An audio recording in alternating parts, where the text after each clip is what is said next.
கொஞ்ச நாளாக இந்த இன்ஸ்டா ப்ராப்ளம் கடையநல்லூர் பிரச்சனை ரொம்ப வைரல் ஆகிட்டு வருது. இப்போது அவங்க மறுபடியும் ஒரு பதிவை தூக்கி போட்டிருக்காங்க.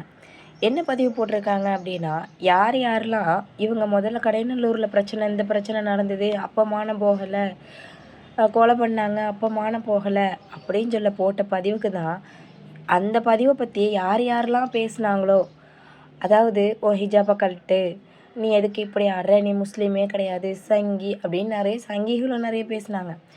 அந்த மாதிரி யார் எல்லாமே பேசுனாங்களோ அவங்களுக்காக வேண்டி தான் இப்போ இவங்க இந்த வீடியோவை ரிலீஸ் பண்ணியிருக்காங்க. இந்த வீடியோ ரிலீஸ் பண்ணது அவங்க பண்ணது தப்பு அப்படின்றது ஒத்துக்கிட்டாங்க.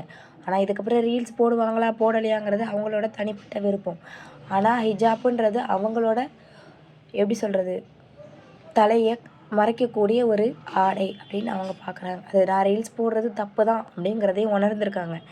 நீங்கள் வாங்க அந்த வீடியோவை பார்த்துட்டு கமெண்ட் பண்ணுங்கள்.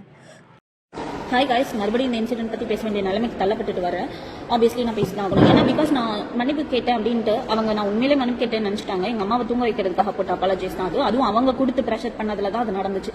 ஸோ இப்போ ஆக்சுவலி நான் பேசினது கொலை பண்ண இன்சிடென்ட், இந்த மாதிரி தப்பாக நடந்த இன்சிடென்ட்டை பற்றி பேசினேன். நான் நல்லவங்களை பற்றி பேசலை, ஓகேவா? First point. ரெண்டாவது பாயிண்ட் நான் இஸ்லாமை டார்கெட் பண்ணவே இல்லை. ஏன்னா நானும் இப்போவும் ஸ்டில் அல்லாவை தான் ப்ரே பண்ணுறேன், ஓகேவா?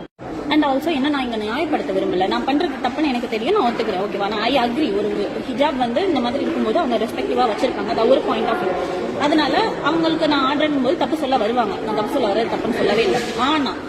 ஆனா நீ இப்படி இருந்தன்னா உன்னை வெட்டுவேன், கொல்லுவேன், உன்னோட உயிரை எடுப்பேன் அப்படின்னு பேசுறதுக்கு யார் ரைட்ஸ் கொடுத்தா?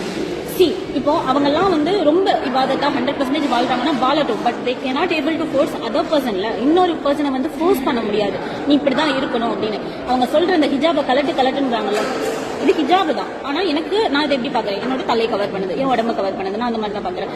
சோ கவர் பண்ற ஒரு விஷயத்த கலெக்ட்னு அல்லா சொல்லியிருக்கானா, அது பொண்ணு யாரா வேணா இருக்கட்டும், என்ன வேணா பண்ணட்டும். ஆனா போய் இந்த மாதிரி ஏதாவது நடந்துச்சுன்னா போய் அவள் ட்ரெஸ்ஸை கழட்டவை, அவளோட ஹிஜாபை கழட்டவைன்னு ஏதாவது சொல்லியிருக்கானா? இந்த இடத்துல நான் இன்னொரு கொஸ்டின் ரைஸ் பண்றேன். சப்போஸ் நீ அந்த அளவுக்கு விபாபத்தா இருக்கனா, நான் முதல்ல உங்ககிட்ட வரவே இல்லை. நீ ரொம்ப நல்லவனா இருந்தா நல்லவனா நல்லா இரு, அது போதும். ஆனா நான் உங்ககிட்ட வரவே இல்லை, நீ யாரா என்கிட்ட வர? நான் உங்ககிட்ட என்ன கேட்கிறேன்னா, நீங்க ஒரு செட் ஆஃப் ரூல்ஸ் வச்சுட்டு நீங்க செட் ஆஃப் ஒரு நீங்களே ஒரு சர்க்கிள் போட்டு வாழ்ந்துட்டு இருக்கீங்கன்னா வாழுங்க. பட் யூ கான்ட், நீங்க இன்னொரு பர்சன் ஃபோர்ஸ் பண்ண முடியாது. அப்படின்னா உனக்குன்னு ஒரு தனி நாடு இருந்துக்கணும். இது தனிப்பட்ட நாடு கிடையாது, புரியுதா? இந்தியால பல மதத்தவங்க இருப்பாங்க, பல விதமான மனுஷங்க இருப்பாங்க, எல்லாருமே ஒன்னாதான் வாழணும். நான் வச்சிருக்க ரூல்ஸ் படி தான் அவ வாழ்ந்தாகணும், இல்லைன்னா அவளை கொல்லுவேன், இது பண்ணுவேன் அப்படின்னா என்ன அர்த்தம்?